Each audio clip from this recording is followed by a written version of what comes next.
Hello everyone. Back again with film recap.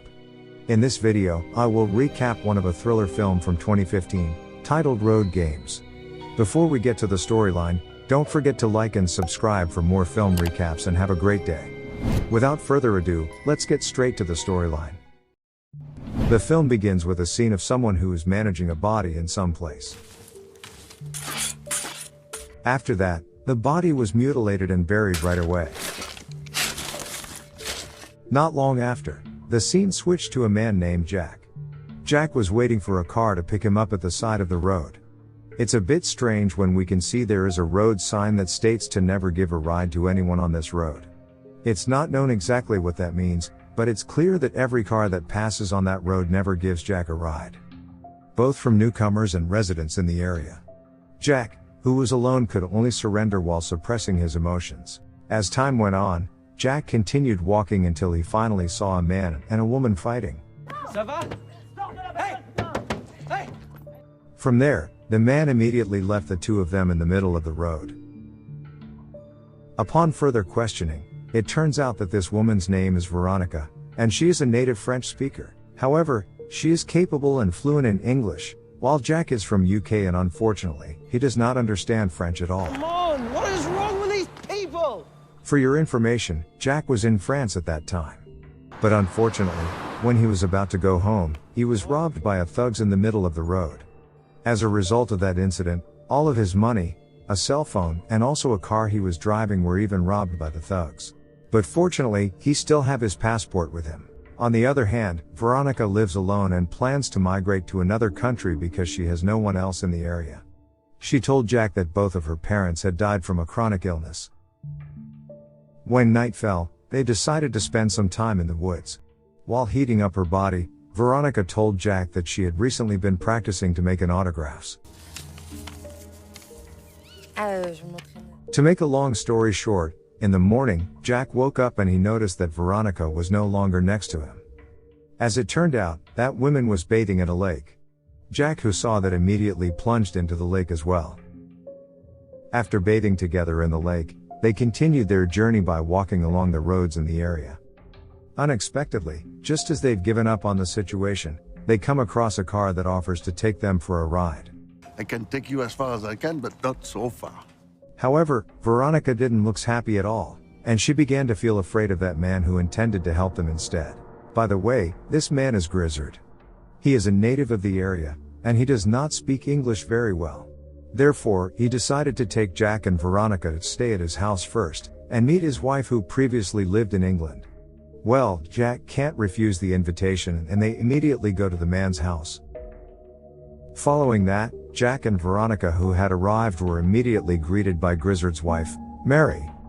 From there, Jack was sent into his bedroom by Mary, while Veronica was sent by Grizzard to her bedroom. After Mary left Jack alone in the room, Jack, who was already tired, immediately lay down on the bed and promptly fell asleep. By the time Jack awoke, it was already nightfall. Then he was curious about a box that had Grizzard written on it. When the box was opened, there were several photographs from Grizzard and Mary's youth. It doesn't stop there, there's also a photo of a boy and a girl inside the box. Based on what he had seen, Jack was very sure that Grizzard and Mary were not alone in this house. Despite this, neither Jack nor Veronica have seen a girl or a boy in the house. After a dinner, Jack purposefully approached Veronica, who was smoking on the terrace of the house. Well, to get closer, Veronica also told him that she used to have a brother. But sadly, her brother was run over by a tractor when the two of them were playing hide and seek in a field. Then, Jack returned into the house to accompany Grizzard to watch TV that night. At that point, Jack said that he had to leave Grizzard's house as soon as possible because he had to go back to England to meet his family. Plus, Veronica also plans to migrate to other countries to continue her life there. Not long after that, Jack asked about Grizzard's children, but Grizzard strangely responded that he had no children at all. Then, Jack begins to wonder whose child is in the photograph that he had seen in his room earlier. Of course, Jack was surprised by Grizzard's statement. But he didn't want to bother and went to sleep right away. When Jack awoke the following day, he took a shower before leaving Grizzard's house. However, the situation in house that morning was strangely quiet. Aside from that, Veronica was not there either. Just when Jack started to overthink, Grizzard suddenly appeared while holding a hammer. À quoi ça? Je répare. Grizzard then said that Veronica had left earlier that morning, and she didn't feel comfortable to wake up Jack, who was asleep. From what Grizzard said, Jack became more suspicious of Grizzard's actions instead, even though Grizzard admitted that he had just finished repairing the cupboard door. In the end, Jack began to believe Grizzard's words after seeing a letter, written by Veronica before she left the house. Jack was upset after reading the letter. It's just probably for the best. Unexpectedly, from the letter, Jack began to realize that something was wrong. To be more specific, Veronica's autographs did not match what he had seen when they were stranded on the side of the road. Unfortunately, just as he was about to realize the oddity, Jack was suddenly beaten by someone until he fainted at that moment. When he woke up, he had already been moved to a pickup car, which we had also seen at the beginning of the film.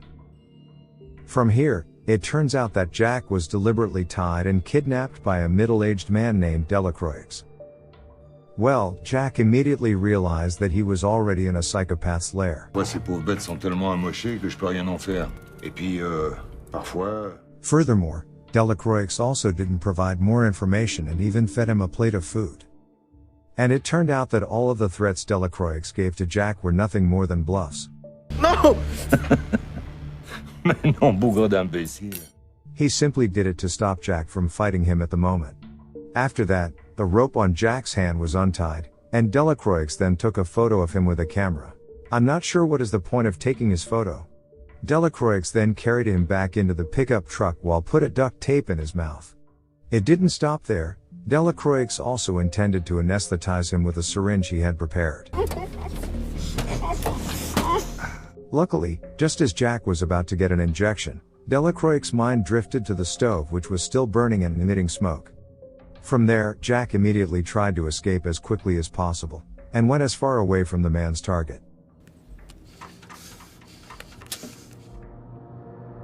After he walked far away, Jack eventually made it back to Grizzard's house. Then, he saw Mary and Grizzard again, who were getting ready to leave the house. After the two of them left, Jack went straight into the house in search of Veronica. And sure enough, Veronica was locked up in one of the rooms. Without further ado, Jack released her right away. But unexpectedly, Grizzard and Mary had returned to the house at the time. That girl cannot leave this house. Fortunately, they both managed to run away from the house. However, their escape was then realized by Mary and Grizzard, who had started to panic. In the end, they couldn't escape since they were just running, compared to Mary and Grizzard, who were chasing them using the car. As a result, Jack and Veronica have no other choice and forced to face Mary and Grizzard. Veronica still not giving up at that time, she then immediately brought Jack to run away to a cabin. They then decided to hide in that cabin. But surprisingly, the cabin turned out to be Delacroix's cabin, and he had also arrived to the cabin. Qui est là? Bon, arrêtez vos conneries maintenant. Delacroix, on the other hand, was confused after Veronica showed herself in front of him. At that moment, Jack threatened Delacroix with a shotgun, until he slipped and was stuck in a sharp iron. It's not known what Veronica was planning there, but it is clear that she has hidden Jack with a tarp. Moreover, Veronica was still not satisfied with Delacroix's death. She then stabbed a knife into his chest. After that, Grizzard and Mary entered the cabin. Grizzard then immediately spoke in French with Veronica. In French, Veronica referred to him as Dad. Mais tu vas jouer avec moi, papa, n'est-ce pas? In fact, he'd still be able to imagine the form of Veronica when she was a child. In other words, Veronica had been lying to Jack the whole time. Same goes to Grizzard, who had told Jack he didn't have a child despite the fact that Veronica was his daughter. At this point, it was revealed that Veronica was a serial killer who could kill anyone for no apparent reason. Moreover, Veronica had also brutally murdered her younger brother, and mutilated him after they had just finished playing hide and seek. So that's why at the beginning of the film, we are shown a body victim and a person who did it, and that person turns out to be Veronica. But unfortunately, since Jack had gone mad with this situation, he no longer wanted to listen to Mary and Grizzard's explanation, which is in fact their Veronica's parents. Unfortunately, Mary, who was just wanted to tell Jack in English words, was immediately beaten by Veronica until she fainted. Then, only Grizzard remained at that point. Grizzard couldn't do anything else at the moment, and he also had no other choice and could only just give up after being left by Veronica and Jack. Before the film ended, Veronica took Jack away from the country with a happy smile on her face, while Jack himself felt the same way. At that time, Jack still had no idea that he would be killed by that woman as well. Basically, from the beginning of the film, we have been given a hint about the road signs that are prohibiting giving rides to anybody. We could assume that the road signs explains what Veronica, who is a psycho girl, had done before. She had also tried to run away from her parents for many times. Until Grizzard was forced to put up the signboard, so that his daughter would not being offered a ride out of the area. It didn't stop there. Grizzard and Mary done it because they didn't want their child to be imprisoned. On the other hand, they also don't want any more deaths, which keep increasing every month. Therefore, Grizzard is willing to pay Delacroix, who works as a butcher, to drug Jack and take him to a port.